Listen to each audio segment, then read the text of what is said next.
You know the melody, the rhythm, the exact moment the chorus hits.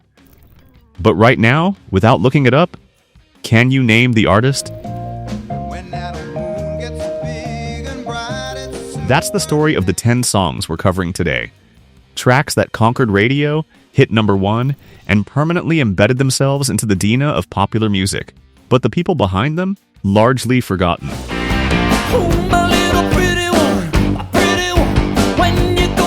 By the end of this video, you'll know exactly who made them, how they made them, and in several cases, why they were never able to do it again. Stay until number 1, because that story is one of the strangest in 1970s music history. If you're new to this channel, subscribe right now. We cover the artists, recordings, and cultural moments behind the music that defined Hollywood's entertainment golden era and the classic decades that followed. Here are 10 one-hit wonders from the 1970s you still know every word to. Number 10. Carl Douglas, Kung Fu Fighting. Those kids were fast as lightning. This song was never supposed to exist. Carl Douglas was in the studio with producer Bidu, working on an entirely different track, I Want to Give You My Everything. That was the record both of them believed in. That was the song with the investment behind it, the one they were counting on. But a single needed 2 sides, and they still needed something for the B-side. Douglas suggested a throwaway concept inspired by the Kung Fu movie craze that had taken over theaters across the UK and United States in the early 1970s. Bidu added rhythmic vocal accents and production touches almost casually, because nobody in that studio was taking the B-side seriously. Who would? It was filler. Then it hit number 1 in the United Kingdom and held that position for 3 weeks. Then it crossed the Atlantic and hit number 1 in the United States as well. A song built to fill space on the back of a single became one of the defining novelty records of the decade, and it happened because no one was paying close enough attention to. Stop it. Douglas understood the trap almost immediately. He tried to follow up with Dance the Kung Fu, staying in the same thematic space. But the formula had nowhere to grow. Repeat it, and it felt like an imitation of himself. Move away from it, and audiences didn't recognize him. He had become permanently the Kung Fu guy, one of the earliest and clearest examples of an artist locked inside a single image by a single record. Number 9. Redbone, Come and Get Your Love. You recognize after the first beat. Not the chorus, not the hook, the very first beat. Come and Get Your Love is one of them. Before a single word is sung, the track has already arrived. That kind of instant recognition is not accidental. It is the result of a very specific combination of feel, rhythm, and production that either happens or it doesn't. And it cannot be manufactured after the fact. What makes Redbone's story particularly significant is the context surrounding the band. Formed by brothers Pat and Lolly Vegas, musicians of Native American heritage, Redbone built their sound by blending rock, funk, and cultural elements that genuinely didn't fit the industry's existing categories. In an era when radio programmers and label executives needed to know exactly which format a record belonged to, Redbone occupied a space that had no clear label. That refusal to fit a category, or perhaps that inability to be filed neatly, may be precisely why Come and Get Your Love worked the way it did. It reached the top 5 in the United States in 1974, a substantial commercial achievement for a band operating outside every standard industry framework. The band continued recording. Some follow-up material achieved moderate success. But nothing returned to that level, because some songs belonged to a moment, and that moment had passed. What Redbone left behind is a track that doesn't require any context to work. That's a legacy that doesn't need a sequel. Number 8. Wild Cherry, Play That Funky Music. Playing in a rock and roll band. I never had no problems, yeah. This song started as a direct insult from the crowd. Wild Cherry was a rock band. Heavy guitars, high-energy live sets, a defined identity built around a specific sound. They knew exactly what they were, until a show in Pittsburgh where someone in the audience yelled, "Play some funky music." White boy. Lead singer Rob Parisi didn't dismiss it. He kept it. That same night, he wrote the song. What you hear in Play That Funky Music is essentially a real-time account of that exact moment. A rock band pushed into unfamiliar territory by an audience challenge. Discovering in real time that it worked. It worked extraordinarily well. The song hit #1 in the United States, a complete commercial breakthrough that nobody in the band had planned for. But here is the structural problem that success created. The funk identity wasn't theirs by design. It was an experiment, a response, a one-night decision that became a chart-topping record. When Wild Cherry tried to return to rock, audiences who found them through Play That Funky Music didn't follow. When they tried to stay in funk, it felt like a formula being applied without the original spontaneity that made it work. The authenticity of the original moment couldn't be recreated on demand. That is the specific and unavoidable trap the song set for the band that made it. Number 7. Mungo Jerry, In the Summertime. In the summertime when the weather is high, you can stretch. One of the best-selling songs in the history of popular music does not have a real drum kit. What you hear as percussion in the Summertime is Ray Dorset keeping rhythm by tapping his foot on the studio floor. That's it. No kit, no studio drummer, a foot on a floor, recorded and released, and eventually purchased over 30 million times worldwide. A number that places it among the biggest-selling physical singles ever released. The track came out in 1970 and spread in a way that had nothing to do with industry mechanics or promotional infrastructure. It was simply a song that felt right at a specific time of year, every year, across multiple generations. That is precisely what made it impossible to follow. In the Summertime wasn't built from a system or a formula. It was built from simplicity, from a complete absence of overthinking, from a moment where no commercial pressure existed. Mungo Jerry continued recording and releasing material, but the fundamental challenge was architectural. How do you reconstruct a moment that worked because it wasn't constructed at all? You don't. Some records are lightning in a bottle, not because the artist lacked talent, but because the conditions that created them cannot be deliberately reproduced. We're halfway through, and the stories get stranger from here. Before we continue, if you're watching this and you haven't subscribed yet, now is the moment. This channel covers the real stories behind classic music, vintage Hollywood, and the cultural moments that built the entertainment world we're still living in today. Every video is research-backed, detail-driven, and built for people who want more than the surface level. Subscribe, hit the bell, and let's keep going. Number 6. King Harvest, Dancing in the Moonlight. We get it almost every night. This song sounds like pure happiness, and it was written from the worst possible circumstances. Sherman Kelly was in St. Croix in the Caribbean when he was attacked by a gang, beaten, and left on the beach. He survived, and during the days of recovery that followed, alone, processing what had happened, he wrote Dancing in the Moonlight.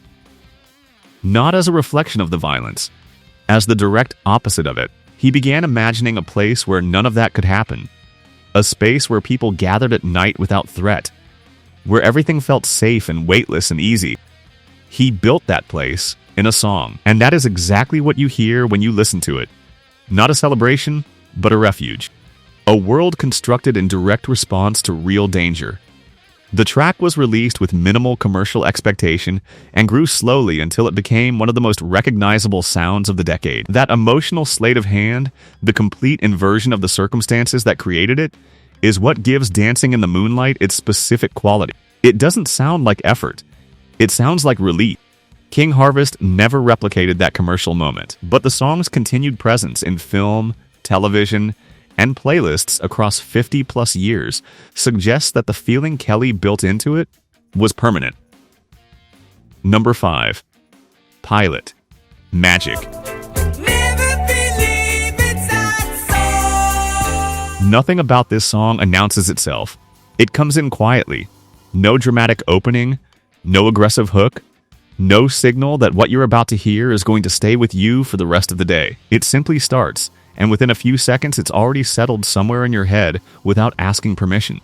Pilot came from Scotland, virtually unknown outside the UK when Magic was recorded. They were not attempting to reinvent rock or make a cultural statement. They were trying to make a well-crafted pop song. That clarity of intention, the complete absence of overreach, is part of what gives the track its staying power. What most listeners don't register on initial exposure is the level of production control underneath that apparent simplicity. The record was produced by Alan Parsons, an engineer and producer who understood precisely how to balance presence and restraint in a mix. The result reached the top 5 in the United States and hit number 1 in Canada. Pilot continued releasing singles. January performed well in the UK. But the international commercial footprint never returned to where Magic had placed them. What's notable is the song's persistence. Decades later, it continues appearing in films, commercials, and curated playlists because a song built for lightness, when built with genuine precision, doesn't age in the conventional sense. It simply stays light. Number 4. Foghat. Slow Ride. This song was not written for radio. Slow Ride doesn't make a case for itself in the opening seconds. It doesn't arrive with urgency or a immediately identifiable commercial hook. It slides in, heavy, measured, hypnotic, and takes its time establishing exactly what it is. Foghat came out of British blues rock, but built their real audience in the United States through relentless live touring. They were not a singles band. They were built around volume, extended improvisation, and the physical experience of live performance. Their reputation was constructed roadshow by roadshow, not through chart positions. Slow Ride peaked in the top 20 in the United States, solid, but not a dominant chart run by conventional standards. What it did instead was something rarer and arguably more durable. It became an identity marker. The sound of driving with windows down. The sound of a specific kind of physical freedom that a certain generation associates with the open road and the mid-1970s. Songs that attach themselves to a feeling rather than a chart moment tend to outlast both. That's the Slow Ride legacy. A band that was never built around hits, producing the one record that perfectly crystallized everything their live identity represented. Number 3. Johnny Nash, I Can See Clearly Now.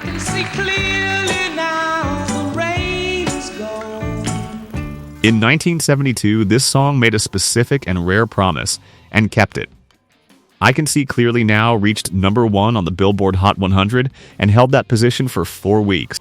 In a music landscape that was growing increasingly complex and sonically heavy in places, Nash delivered something completely direct. A record about clarity, about emerging from difficulty, about what it feels like when the weight lifts. The backstory matters here. Nash had spent time in Jamaica in the late 1960s, where he was exposed to reggae at a point when virtually no American mainstream artist had brought that rhythm into commercial pop. He became one of the first to do so, weaving Caribbean structure into a song that American and international audiences absorbed without needing to categorize it. There is a widely circulated account that Nash wrote the song while recovering from eye surgery, that the metaphor of seeing clearly again was rooted in a literal physical experience. Not every detail of that story can be fully verified, but the emotional logic is exact. The metaphor landed completely with audiences because it wasn't abstract. It described something universally understood. Nash continued his career with genuine artistic credibility. But I Can See Clearly Now had delivered a complete emotional experience in under 3 minutes, and audiences had received everything that specific song had to offer. Some records don't need follow-ups because they already said everything. Number 2. Shocking Blue, Venus. In 1970, a band from the Netherlands did something that almost never happened. They broke the American market from the outside.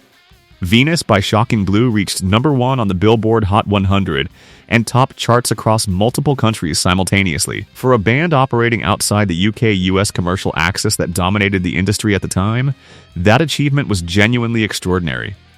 The infrastructure simply did not favor it.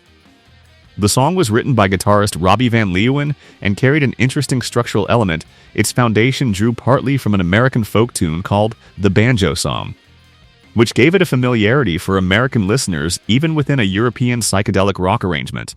That combination of the familiar and the foreign may explain part of its commercial traction. But the decisive element was Mariska Vieries. Her voice, deep, powerful, and tonally distinct from the typical female vocal sound of the era, gave Venus an immediate identity that separated it from everything else on radio. You could identify it in seconds, not because of the arrangement, but because of her. The song sold over 1 million copies quickly, achieved lasting global recognition, and returned to the top of the charts in the 1980s in a Bananarama cover version that introduced it to an entirely new generation. Shocking Blue remained active and maintained some European success. But the specific convergence of factors that produced Venus, the voice, the structure, the cultural timing, the unlikely transatlantic breakthrough, never reassembled in quite the same way. When a song defines a band's identity that completely, everything that follows carries the weight of that comparison. Number 1. The Knack, My Sharona.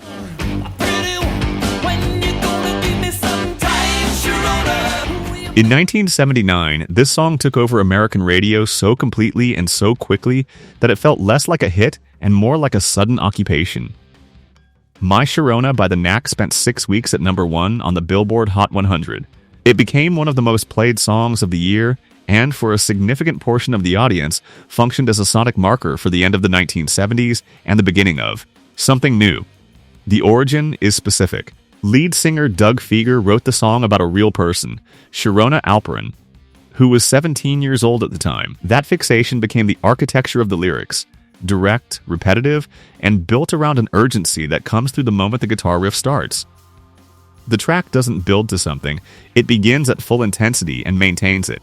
Over 1 million copies sold, constant radio rotation, immediate cultural penetration across television and film placements that extended the song's reach well beyond its original chart run. But the success created a specific problem that the band could not navigate around.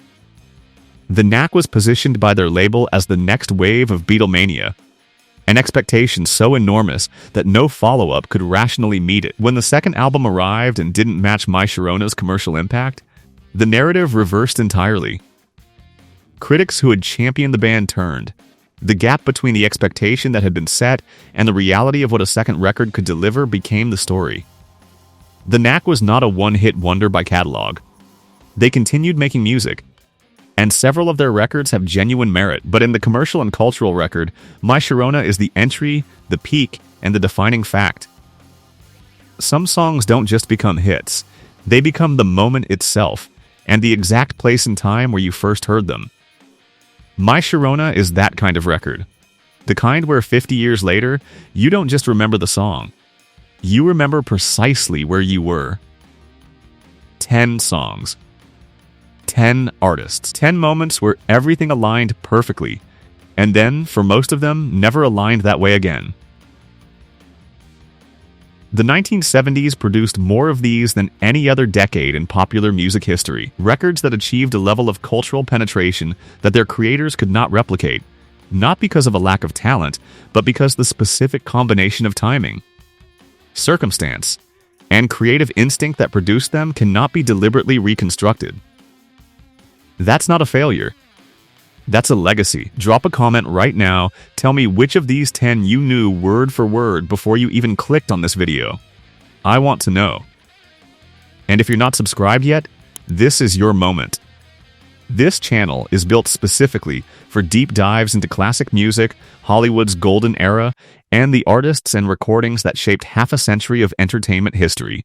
Every video is research-driven. Every story goes past the headline. Subscribe, hit the bell. We have a lot more coming.